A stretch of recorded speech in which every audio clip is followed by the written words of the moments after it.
Bonjour, bonsoir, on se retrouve pour de nouveaux livres et on attaque tout de suite avec celui-là, Les animaux humains. Et c'est plutôt pas mal, j'aime beaucoup ce genre de récit, enfin c'est surtout des témoignages, des recherches un petit peu, des superstitions d'avant dans des tribus, même les trucs moyenâgeux et tout ça. Et c'est plutôt pas mal sur les transformations, on apprend aussi sur les sorcières un petit peu, sur les fantômes aussi.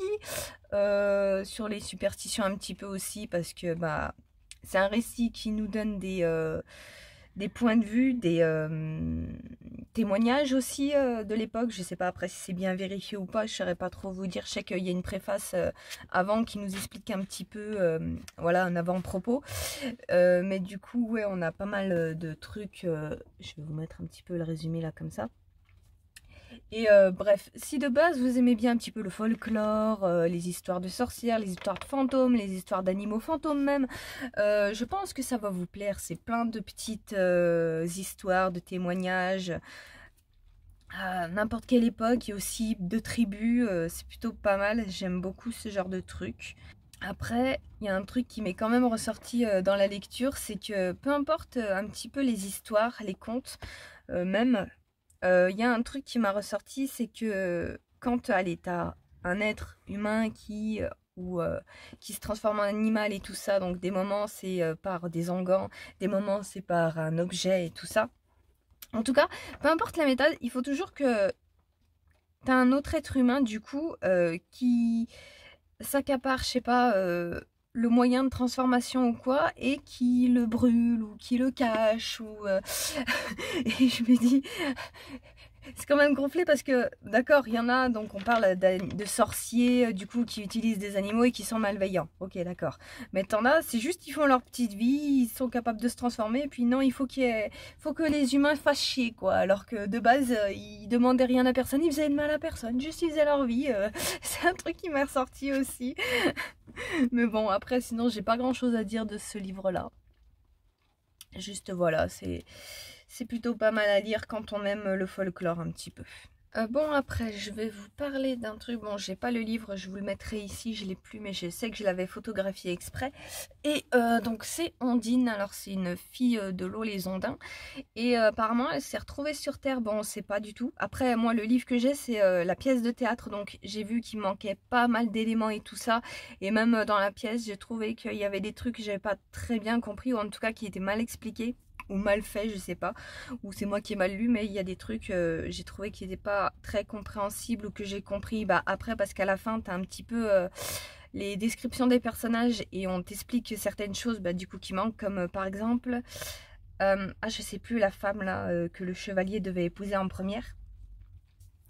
Apparemment, à un moment, elle tue un animal sans faire exprès. En fait, c'est une scène entre les deux, elle et le chevalier.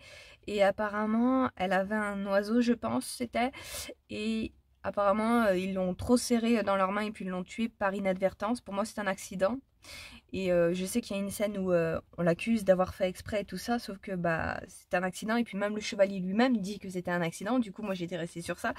Et surtout que bah je vais y venir après, mais juste Ondine de base, j'aime pas ce personnage. Mais en tout cas, c'est en lisant bah du coup les descriptions des personnages à la fin que je me suis rendu compte, bah au final c'était pas un accident, c'était vraiment fait exprès. Mais bon, après, comme j'ai dit, donc pour parler d'Ondine, le personnage donc principal, je l'aime pas parce que bah déjà elle est capricieuse, superficielle. Je crois qu'elle a quoi, genre 17-18 ans.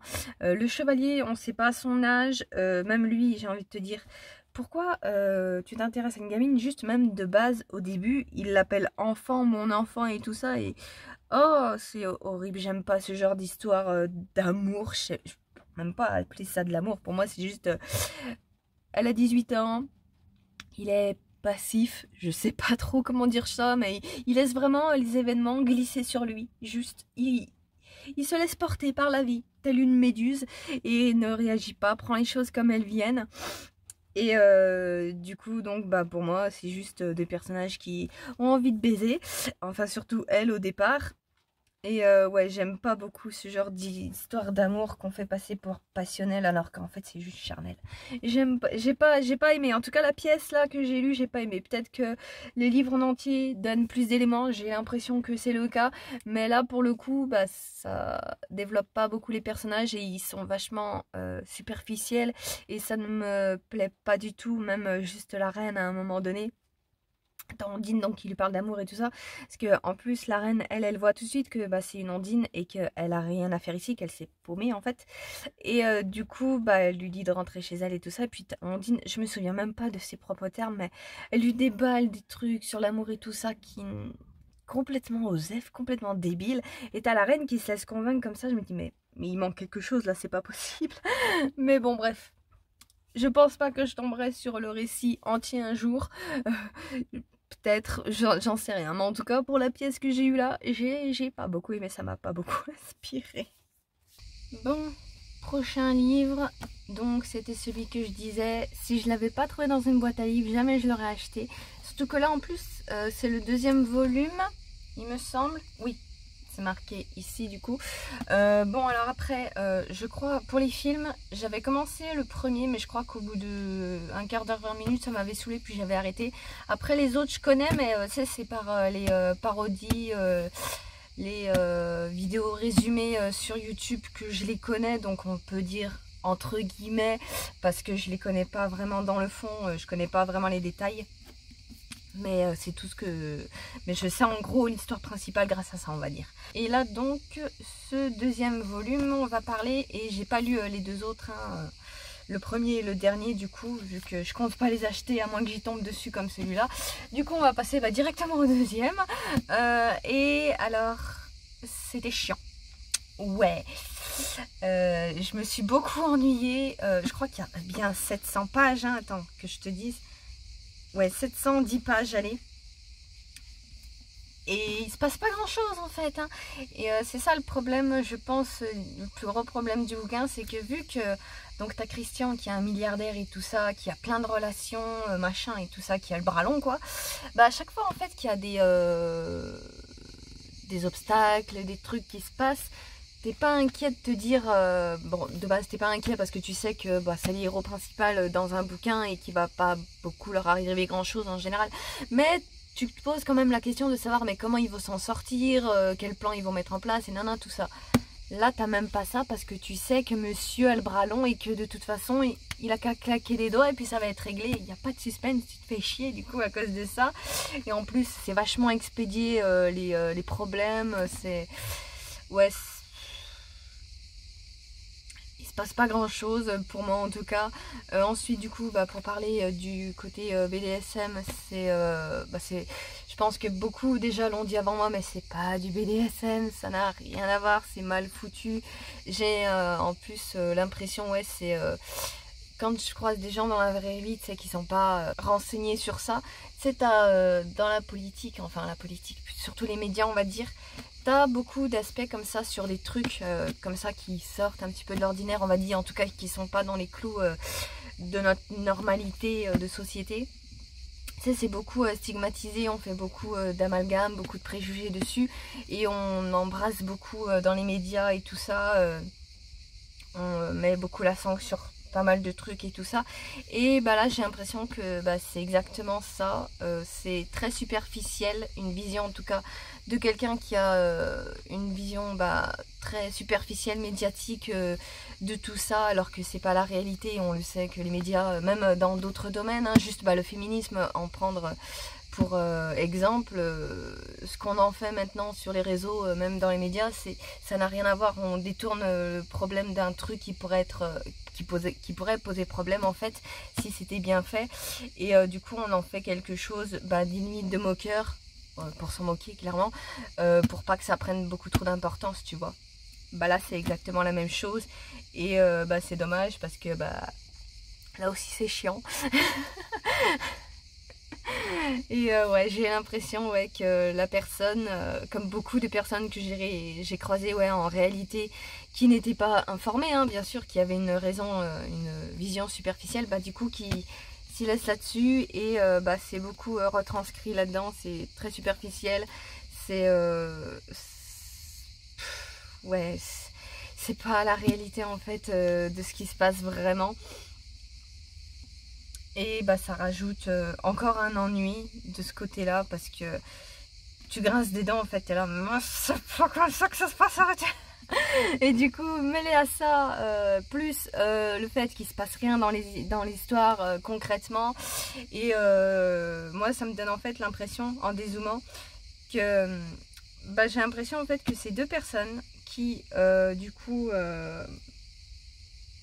ont une histoire passionnelle, dans le sens où ils veulent vraiment faire du sexe ensemble, mais c'est que ça. Et en général, tu sais, quand tu croises quelqu'un comme ça dans la vraie vie, tu sais, c'est soit un plan cul, soit une histoire sans lendemain comme ça, d'une soirée et tout, mais après tu passes à autre chose. Et là j'ai l'impression que c'est ça, sauf qu'ils l'ont pas compris, tu sais. Et ils essayent de faire une histoire d'amour avec ça, alors que non, ça peut pas marcher sur des bases comme ça.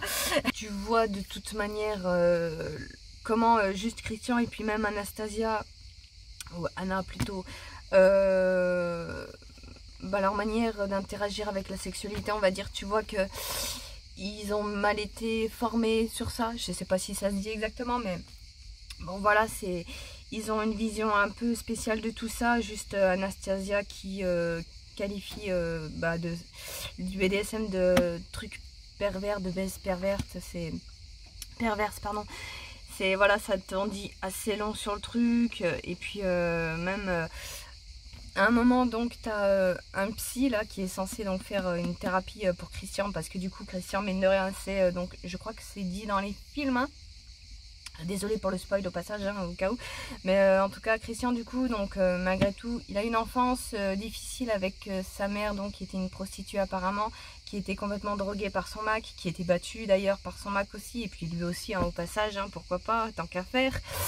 Et tu vois, avec le psy, à un moment donné, donc t'as Anastasia qui souhaite le rencontrer et lui parler, et d'ailleurs elle le traite de charlatan, et je trouve qu'elle n'a pas forcément tort, même s'il dit des bons points et tout ça, mais principalement, le problème qui m'a fait tiquer, moi, c'est qu'il dit Anastasia, le passé c'est le passé, on s'en occupe pas.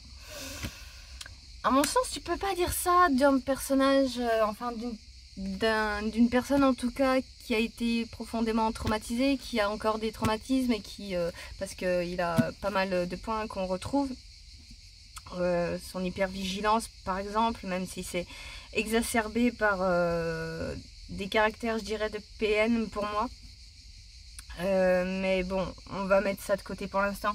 En tout cas, pour les trucs de traumatisme, je trouve ça assez dingue. Surtout en fait, par rapport à sa mère, parce qu'il la traite de P-camé.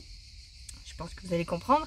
Mais le truc, c'est que ça aurait été bien que le psy, bah, justement, revienne sur ça, qu'il rétablisse un petit peu ça de son enfance, pour lui faire comprendre à Christian que sa mère, elle a été victime tout comme lui, et lui c'était une victime collatérale, qu'elle n'a pas pu le protéger, tout ça, que c'est pas vraiment de sa faute à elle ce qui s'est passé en fait, parce que je sais pas si je peux dire ça, mais elle est quand même morte à cause de tout ça, donc non, je pense pas que si elle avait été en mesure de faire quelque chose, ça aurait fini comme ça.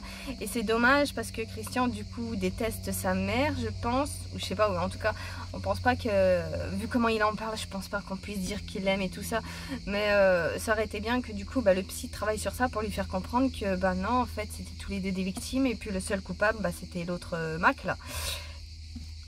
Mais non, apparemment, de son point de vue à lui, il faut laisser le passé au passé, et puis voilà, du coup on soigne pas les traumatismes, et voilà. Donc ouais, un petit peu un psy en carton j'ai trouvé, mais bon, passons, hein. Ensuite, pour parler d'Anastasia, ouais, je l'ai trouvée vachement bébête. Dans les films, si je me souviens bien, elle est quand même un peu plus vive et tout ça.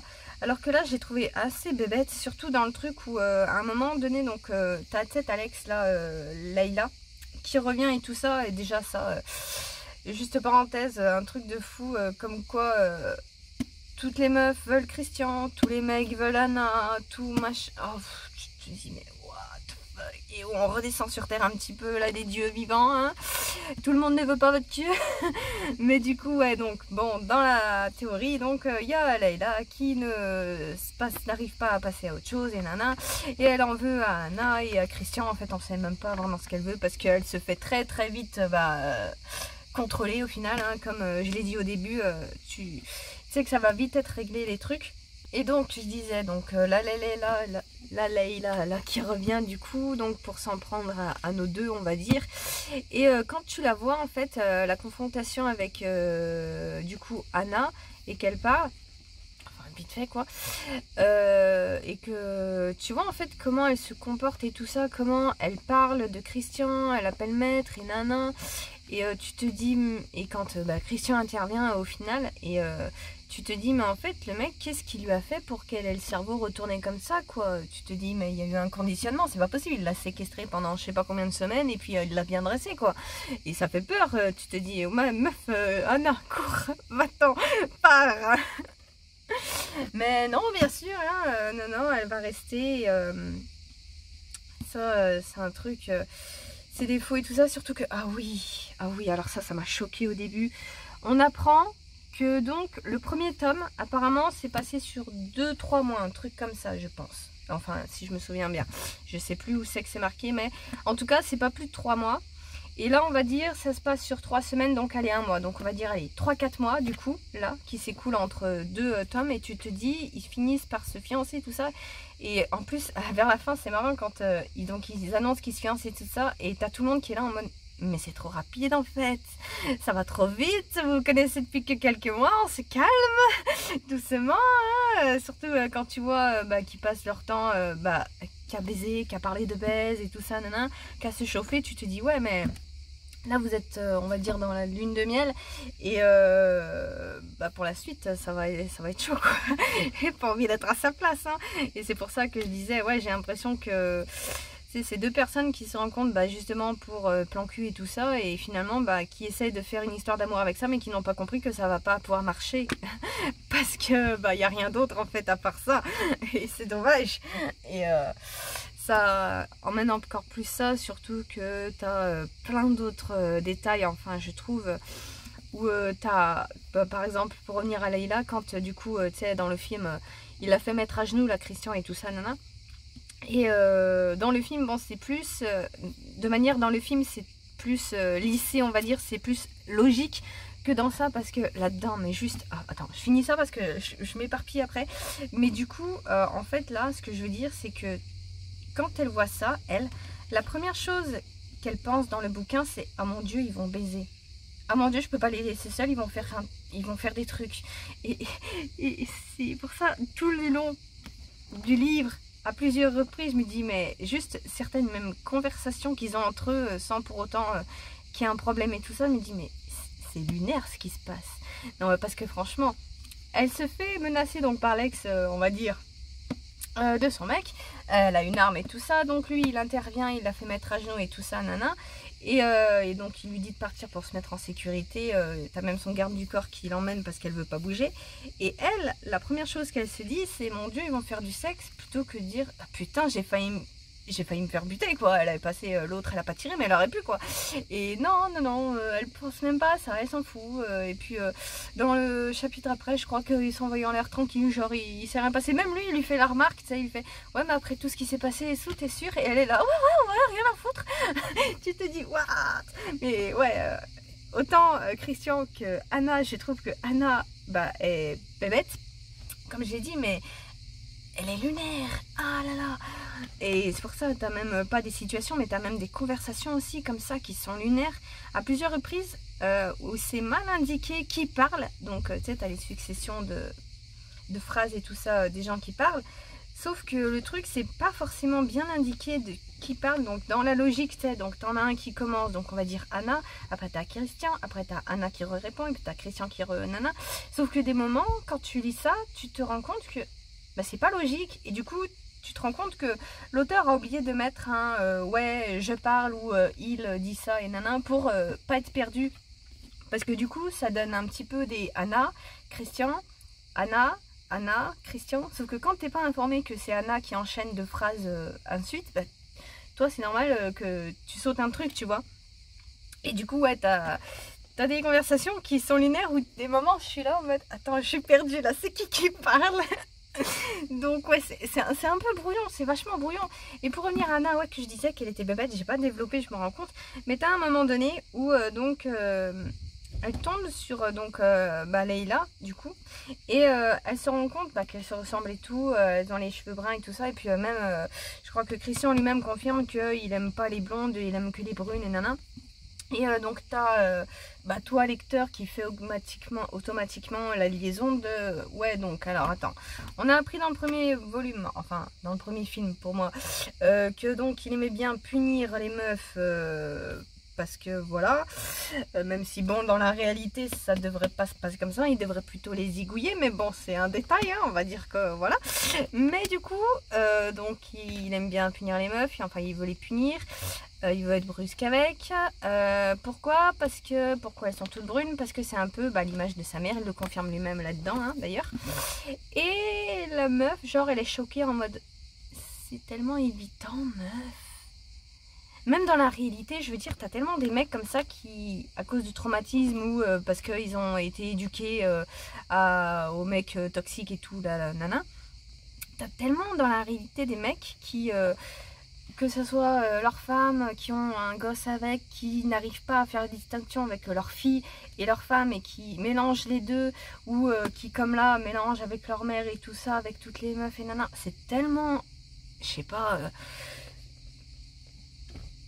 un truc qui est retranscrit dans la réalité parce que ça existe ce genre de truc, hein, c'est pas nouveau là-dedans, hein, c'est pas une nouveauté que toi quand tu lis ça, ça te saute aux yeux, et quand Anastasia elle découvre ça, qui lui dit ça, elle est là en mode ah mon dieu, et toi t'es là en mode mais meuf c'était tellement obvious en fait, c'était tellement logique, comment tu peux être choquée par cette révélation?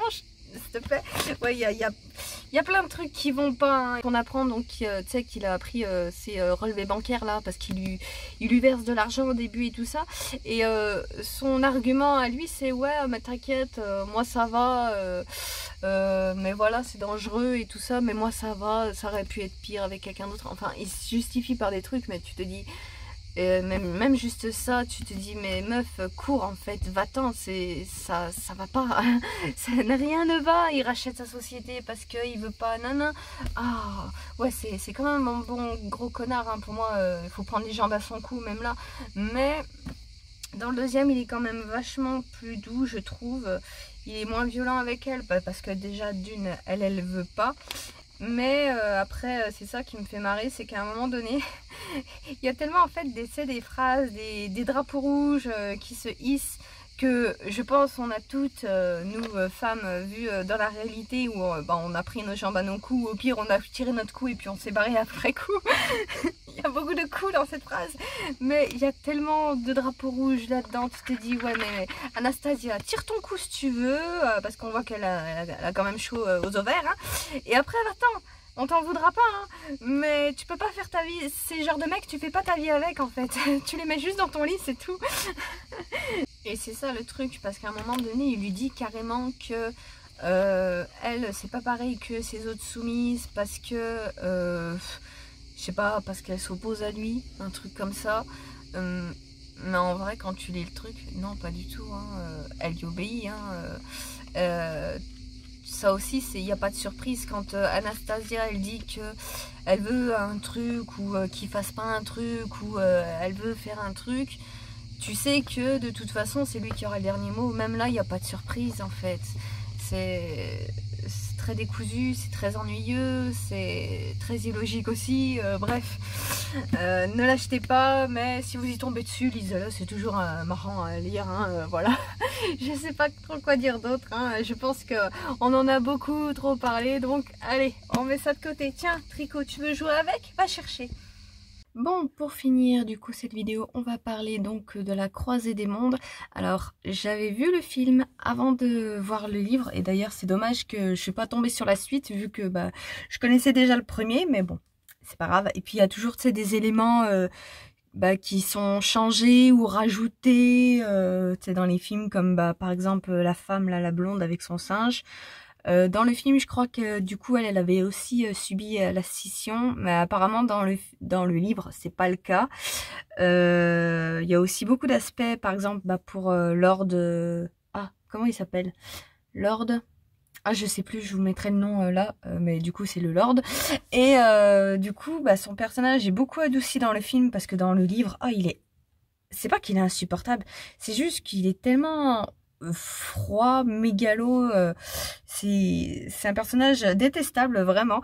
Mais sinon ouais, à part ces quelques trucs, il n'y a pas grande différence si je me souviens bien. Après juste la fin, ça m'a un petit peu étonnée. Après j'imagine ça doit paraître dans le film, mais le film ça fait un moment que je l'ai vu, donc j'ai sûrement oublié. Tout ce que je retiens du film, donc bah, c'est l'ours avec son armure, bien sûr les démons qui peuvent changer de forme. Il me semble d'ailleurs que ça c'est un truc dans les films.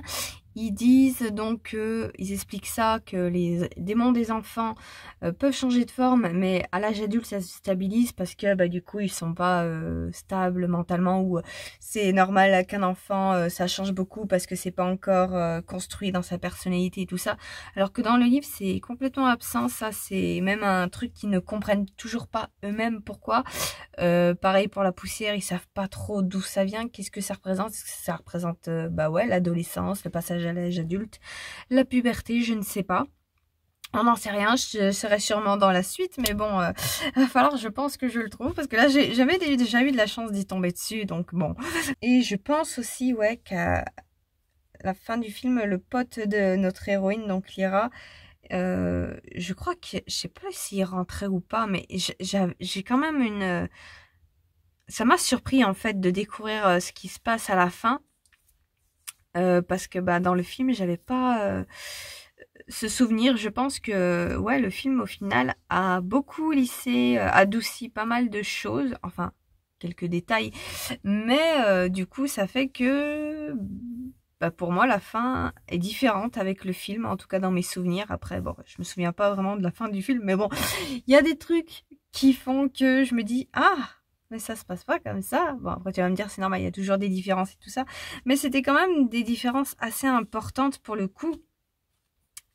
Et voilà, du coup, ça m'a surpris. Donc voilà.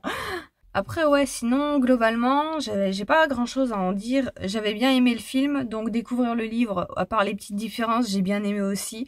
Juste, ouais, j'aurais bien aimé tomber sur la suite plutôt que bah, le premier, vu que j'avais déjà un aperçu avec le film. Comme ça, j'aurais pu savoir un petit peu la suite, surtout que bah là, du coup, j'apprends que...